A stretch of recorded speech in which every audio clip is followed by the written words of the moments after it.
وكان عدد الدراويش والصوفية المتجولين في شوارع مصر من الأتراك والفرس أكبر منهم وأكثر من المصريين، بل إن الحجاز مكة والمدينة كان فيها عدد من الصوفية الأعاجم الذين يسكنون التكايا التي أنشأتها الدولة المملوكية والدولة الأيوبية والدولة العثمانية. أنشأوا في الحرمين الشريفين تكايا لهؤلاء الصوفية الفارغين البطالين المشركين، وصاروا يوقفون الأوقاف عليهم ويرسلون الصدقات لهم. فإذا قال لك قائل إن الدولة التركية أو المملوكية كانت ترسل صدقات إلى الحجاز، فقل له اخسأ كلب، فإن الدولة التركية كانت ترسل الصدقات لهؤلاء الأعاجم المشركين أصحاب التكايا والزوايا والربط، لا يرسلونها للعرب. اخسأ كلب.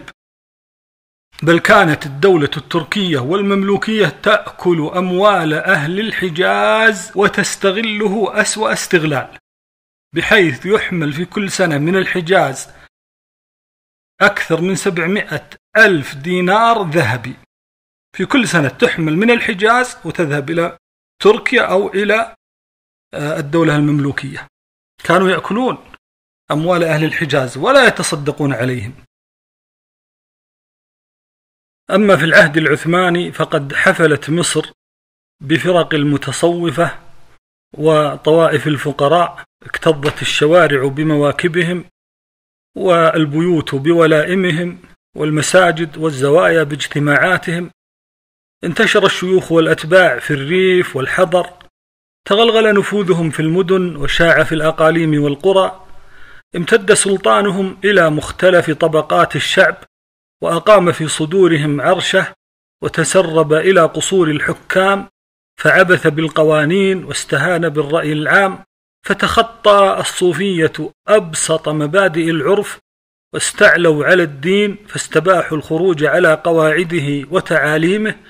وبذلك أضحى الصوفية في مصر إبان هذا العصر العثماني فوق قواعد الدين وفوق مقتضيات العرف وفوق قوانين الدولة. فاضت عليهم خزائن الأغنياء والأثرياء، وسعى إليهم عطف الحكام والأمراء، وتوفر لهم عند المريدين سلطان لم يتوفر لحاكم تحبه عشيرته وتطيعه جنوده. ما كان الجندي الذي يتمرد على قائده ساعة المحنة بأشد خيانة وأعظم جرما من المريد الذي يسيء الظن بشيخه أو يتردد في امتثال أمره، ولو كان يأمره بطلاق زوجته وفراق أولاده، أو يأمره بترك الصلاة أو ارتكاب المحرمات. فالتصوف يضمن لأهله رفاهية وأبهة من العيش.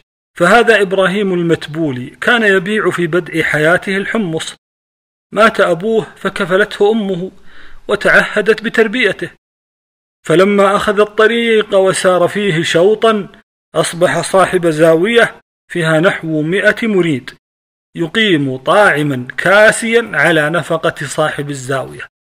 وكان الشيخ علي أبو خودة يحب الغلمان ويعبث بهم بحضرة آبائهم بالغا ما بلغت مكانتهم، وكان كلما رأى امرأة حسس بيده على مقعدتها، وما أكثر وقائعه معهن. وكان المجذوب محمد بن أبي بكر المغربي الطرابلسي المتوفى سنة 1200 يحب مجالس الشراب، وتتهافت عليه نساء البلد. قال: فأنكر عليه ذلك بعض الناس، ولكن قال الشعراني: لكن أهل الفضل كانوا يحترمونه وينقلون عنه أخبارا حسنة، ويجله الأعيان وتنهال عليه الهدايا، ولا يرد له الوزراء شفاعة، كما ذكر الجبرتي عنه. عجيب والله.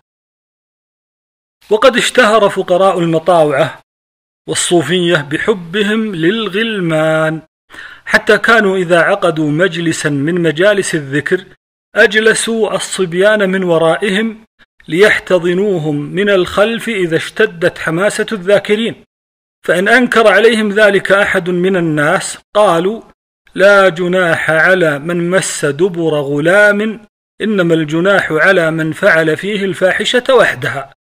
وكان وجود الغلمان في حلقات الذكر ومواكبه جزءا من نظام الذكر عند فقراء هذه الطائفة. وكان الشيخ عبد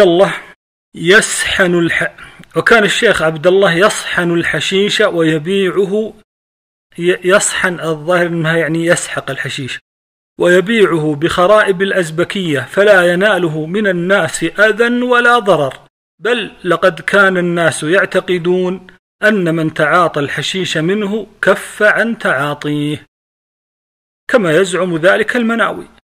وكان الفقراء إذا أقيم مولد السيد البدوي أباحوا لأنفسهم نهب المحال وسرقة الناس وأكل أموالهم بالباطل، قائلين: إن الغربية بلاد السيد البدوي ونحن من فقرائه، فكل ما نأخذه حلال لنا.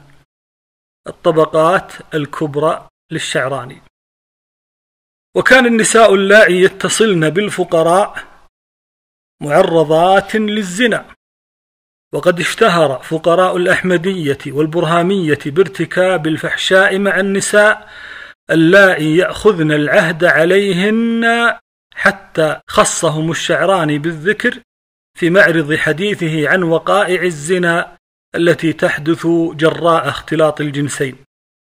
وكان العيسوية إذا أقاموا الذكر على طريقتهم سعى إليهم الناس، وخف للفرجة عليهم حسان الغلمان، فيكلف بهم هؤلاء الغلمان ويسعون وراءهم، كما ذكر ذلك الجبرتي في تاريخه. المجنون عند الصوفية يزعمون أنه مخلوق عقله في السماء وكتفه على الأرض، جسمه في الأرض وأما عقله في السماء، إنه حبيب الله، مهما ارتكب من الفظائع فإن ذلك لا يؤثر في سمعته عند الناس.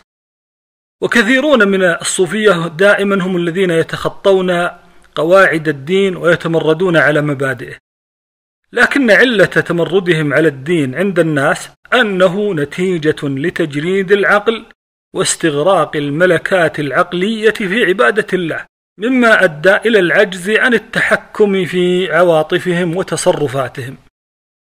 ومعظم الأولياء المعروفين في مصر مجانين أو مخابيل أو دجالون، يسير بعضهم في الشوارع عاريا كامل العري، فيلقى من الناس كل الاحترام والتوقير، حتى إن النساء لا يتجنبن الاتصال بهم، بل يأذن لهؤلاء الخبثاء أحيانا بأن يكونوا معهن على قارعة الطريق أحرارا كامل الحرية. ولا يعتبر هذا الزنا الذي على قارعة الطريق في عرف الناس من الصوفي في ذلك الوقت معرة ولا منقصة، بل هو كرامة وبركة. وما أكثر حوادث الفقراء مع النساء والغلمان وسائر مظاهر تمردهم على الدين والعرف كثيرة.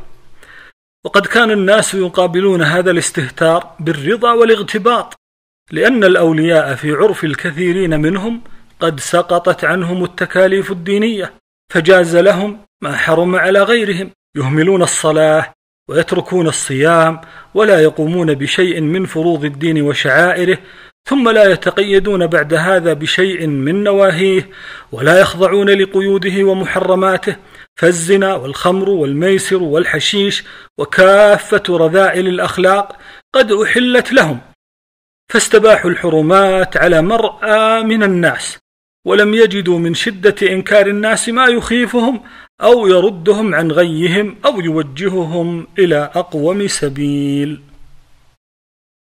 وكان الحكام يعفون الأولياء في كل الأحيان من أخذ الضرائب، بل لقد كانت الدولة تمدهم بالأموال وتعينهم على دوام العز في زواياهم.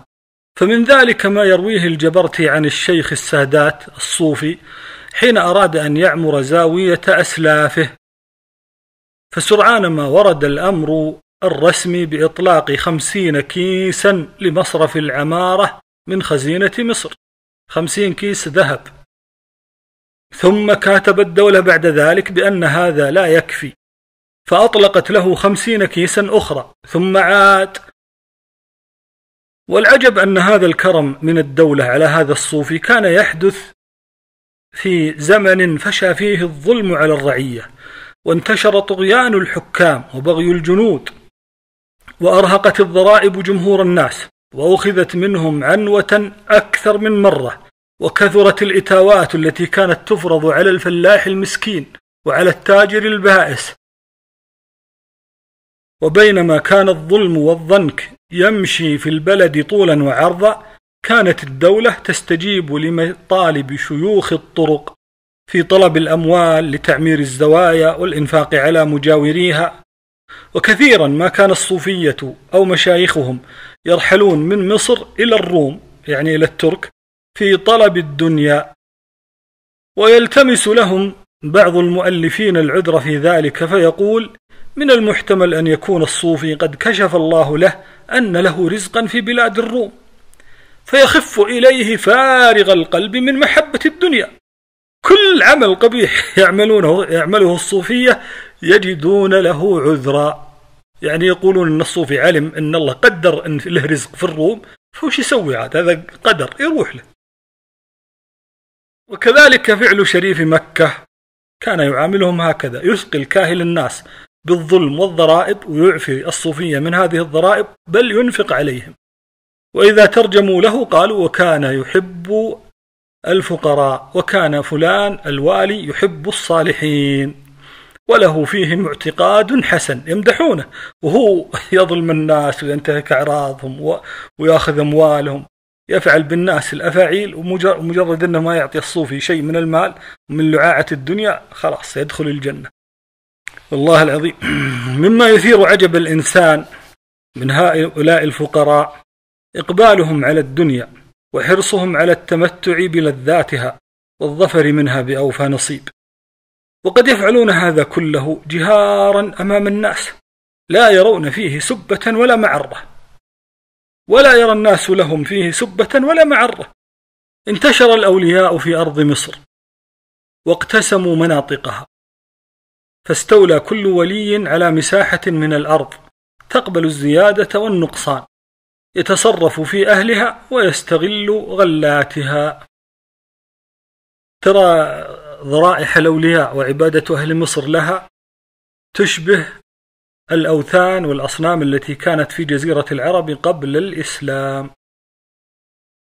فيها أصنام كبرى، اللات، العزى، منات، وفيها أصنام صغيرة، وفيها أصنام يعني في قبور كبيرة وفي قبور صغيرة وأدى هذا الاقتسام بين الصوفية إلى أن يجور بعضهم على حقوق بعض، ويعتدوا على مناطق غيرهم، ويحاولوا الاستحواذ على ما ليس لهم فيه حق.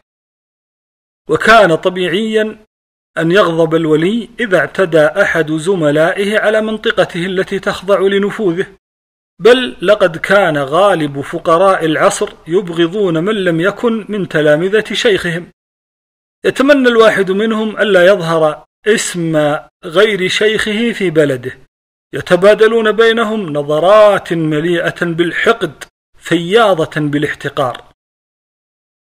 وكذلك كان الأشياخ إذا تحول عنهم مريدوهم إلى شيخ آخر أصابت الإحن قلوبهم وأدركت الكراهية نفوسهم.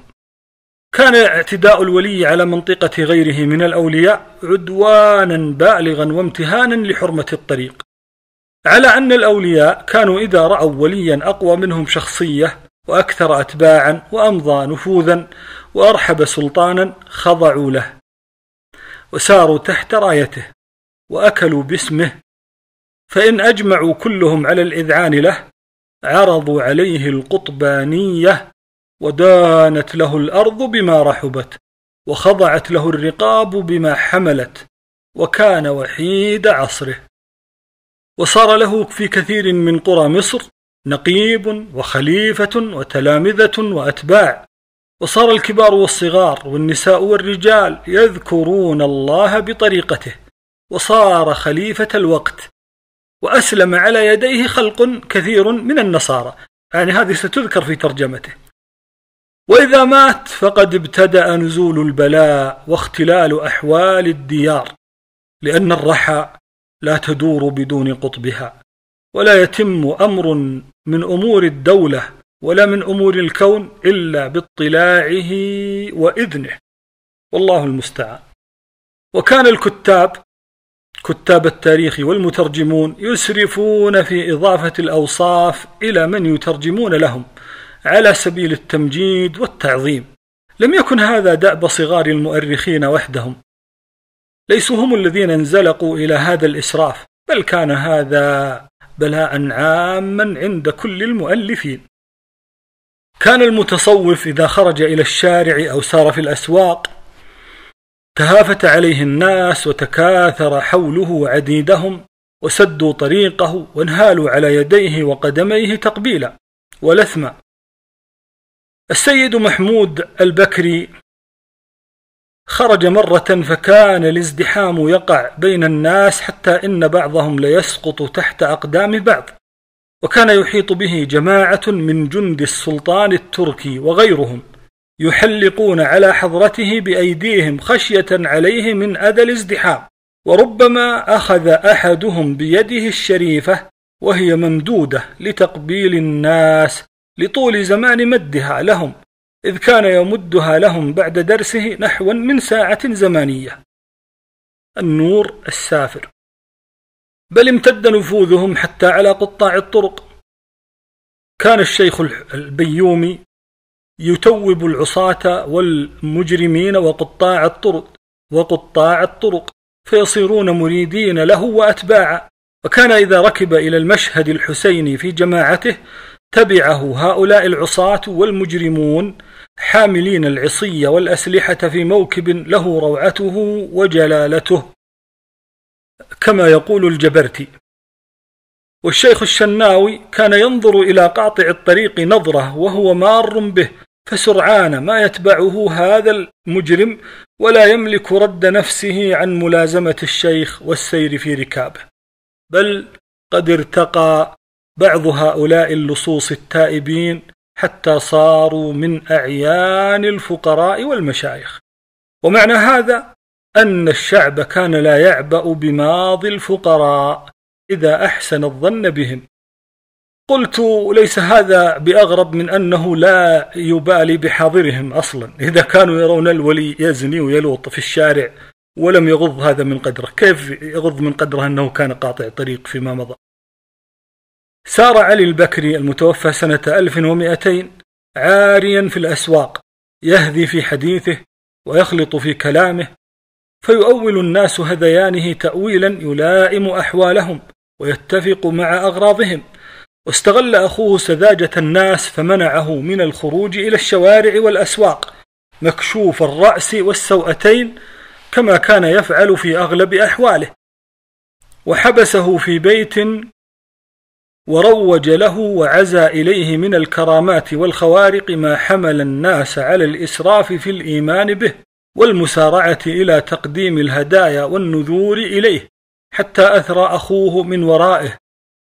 قد بلغ من اعتقاد الناس في هذا الدرويش أن تتبعه امرأة لزمته في الشوارع والأسواق، فسرعان ما آمن الكثير من الناس بصدق ولايتها، وأشاعوا أن الشيخ قد لحظها وجذبها، فأضحت من أولياء الله الصالحين، ثم ارتقت في درجات الجذب، فخرجت معه إلى الشارع في زي الرجال يتبعها النسار الأطفال الصغار وعامة الناس، ومنهم من اقتدى بهما ونزع ثيابه وتحنجل في مشيته، فقيل إن الشيخ قد جذبه أو مسه فصار وليا.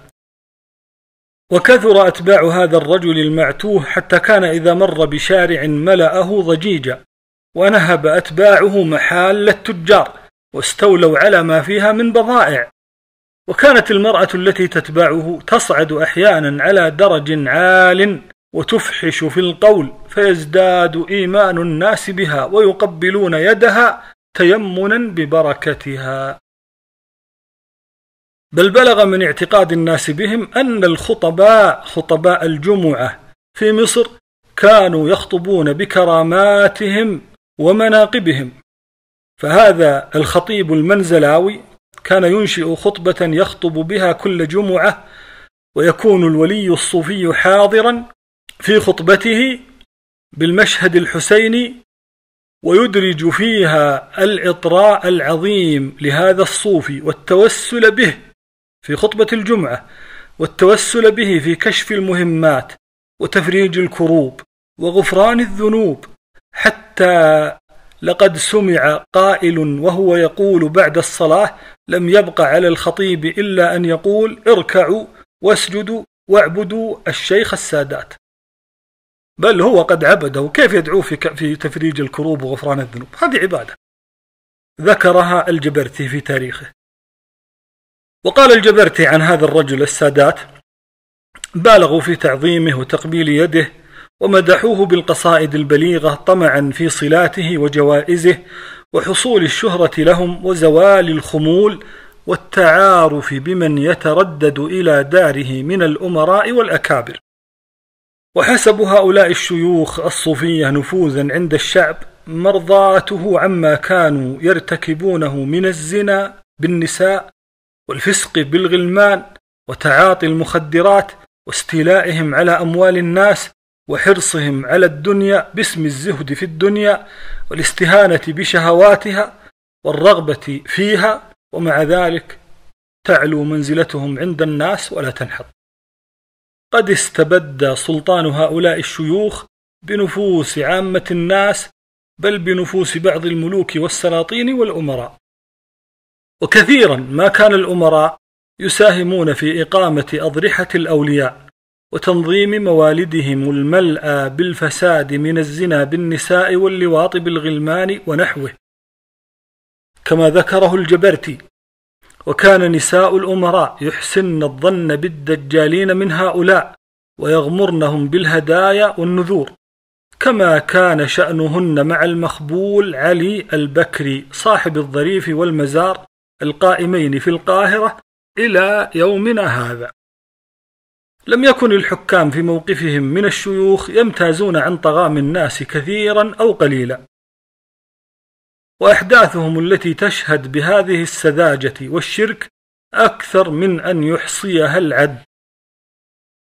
وهؤلاء الأمراء الذين أدركهم الجزع من بطش الفرنسيين أيام فتح نابليون كانوا يلوذون بالسيد الصوفي خليل البكري ويجتمعون في بيته، لأنه مسموع الكلمة مقبول الشفاعة، يعني عند الله، ذكرها الجبرتي. وكان هؤلاء الشيوخ يعملون من جانبهم على إيهام هؤلاء الحكام بسطوتهم وسعة نفوذهم، لأن نفوذهم عند الحكام يعلي من شأنهم في نظر عامة الناس ويكثر أتباعهم، وبالتالي يدر عليهم المال الطائل ويحقق لهم السمعة الطائرة. فكان الشيخ يقول لنقيب زاويته: إذا أقبل الأمير الفلاني لزيارتي فقل لي على مسمع منه إن الباشا قد أرسل إليكم السلام مع أحد أفراد جماعته، وهو يطلب إليكم ألا تظنوا عليه بدعواتكم. فإذا سمع الأمير ذلك نقله إلى سائر الأمراء، فيعلو شأن الولي الصوفي عندهم ويكثر ترددهم على زاويته ويقوى اعتقادهم في ولايته، كما ذكر ذلك الشعراني في لطائف المنن. وكان الشيخ السادات يلتمس شتى السبل لتوثيق علاقته بالأمراء، توفي سنة 1228، معاصر للشيخ الإمام المجدد. فكان يدعوهم إلى زيارته في بيته، يدعو الأمراء إلى زيارته في بيته، ثم يوعز إلى فقراء الطرق الأحمدية والسعدية والشعيبية بأن يمروا بمواكبهم تحت داره، حتى يدرك الحكام مبلغ نفوذه عند أرباب الطرق، فيحصل على الأموال والأرزاق. ومن الأرزاق التي أجراها هؤلاء الحكام ومن إليهم من المحسنين عاش هؤلاء الصوفية في ترف ورخاء، وكانوا يدعون أنهم ينفقون من الغيب، وأنهم لا يذعنون لقبول ما يقدمه لهم الملوك والأمراء من أموال وهدايا ومرتبات، أو هكذا يزعم لهم مريدوهم. وقالوا إن الرزق إنما يكون بما يفتح الله. ورغم الغرابة في هذا التعليل إلا أنه صادف قبولا عند الناس. فالجبرتي يؤرخ لمحمد القليني الأزهري المتوفى سنة 1164 فيقول إنه كان من أصحاب الكرامات والمآثر، منها أنه كان ينفق من الغيب لأنه لم يكن له إيراد ولا ملك ولا وظيفة، ولا يتناول من أحد شيئا، وينفق إنفاق من لا يخشى الفقر. وإذا مشى في السوق تعلق به الفقراء فيعطيهم الذهب والفضة، وإذا دخل الحمام دفع الأجرة عن كل من فيه.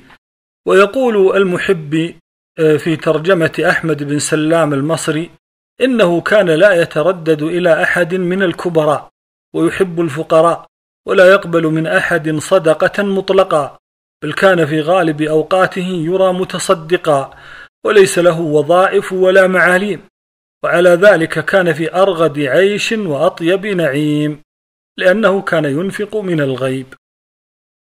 خلاصة الأثر للمحب.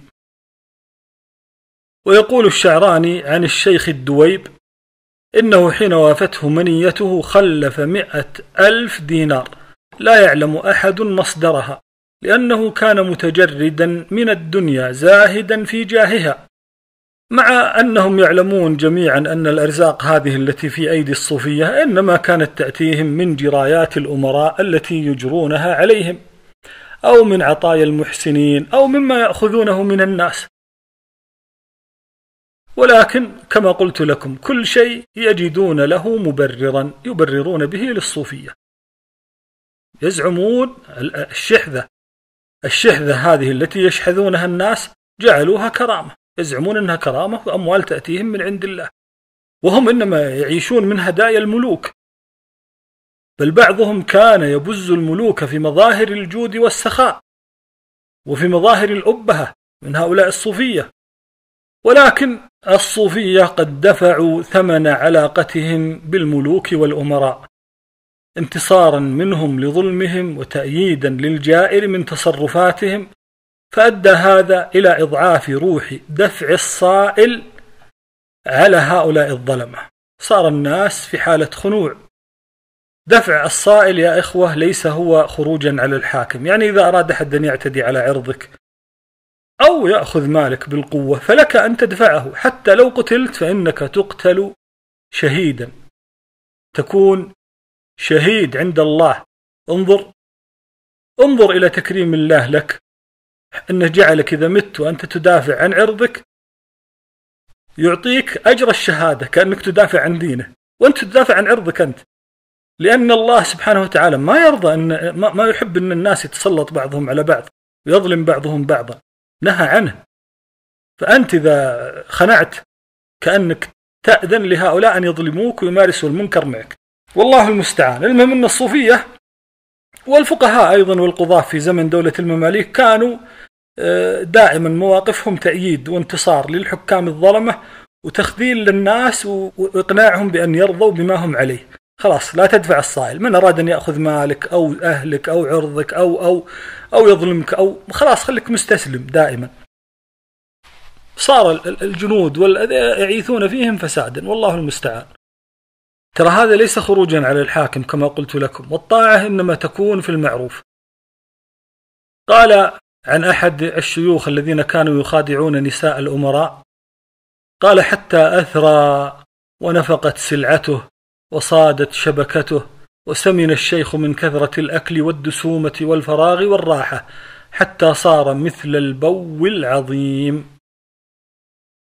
وكانوا عند زيارتهم للقبور واحتفالهم فيها يقدمون من شتى البلاد بحريها وقبليها أو وقبليها، ينصبون كثيرا من الخيام والسرادق والمطابخ والمقاهي، ويختلف إليها خاصة الناس وعامتهم من فلاحي الأرياف وأرباب الملاهي والألعاب والراقصات والبغايا والحواة وأصحاب القردة وغيرهم، حتى يضيق عنهم البستان والحيطان والشوارع والبلاد، وتمتلئ بجموعهم الصحراء، وهم يطؤون القبور بأقدامهم ويوقدون النيران ويصبون عليها القاذورات ويبولون ويتغوطون ويزنون ويلوطون ويلعبون ويرقصون ويضربون بالطبول والزمور ليلا ونهارا، ويستمر ذلك نحو 10 أيام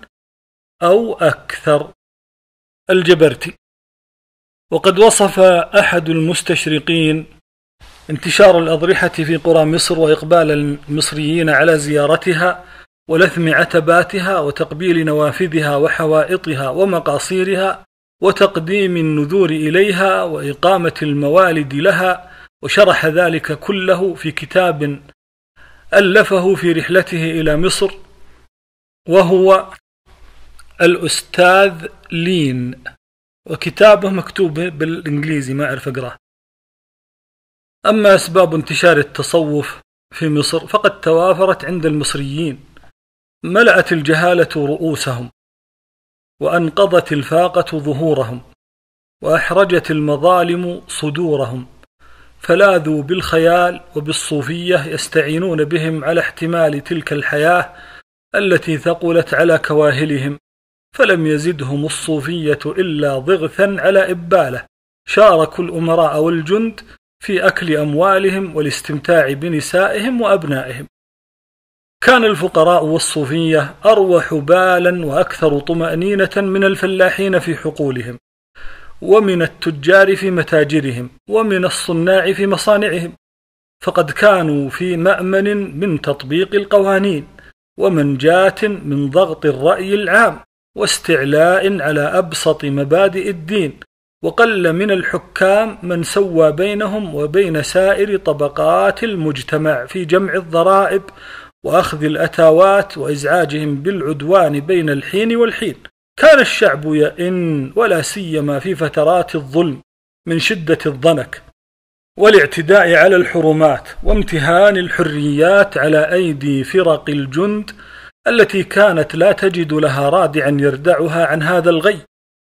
وكان الحكام إذا أرادوا علاج هذا الفساد أمروا الشعب المسكين الذي يئن ويشكو من ظلم الجند، أمروه بإخفاء نفسه عن أعين الجند، وشددوا نكيرهم على من لا يختفي.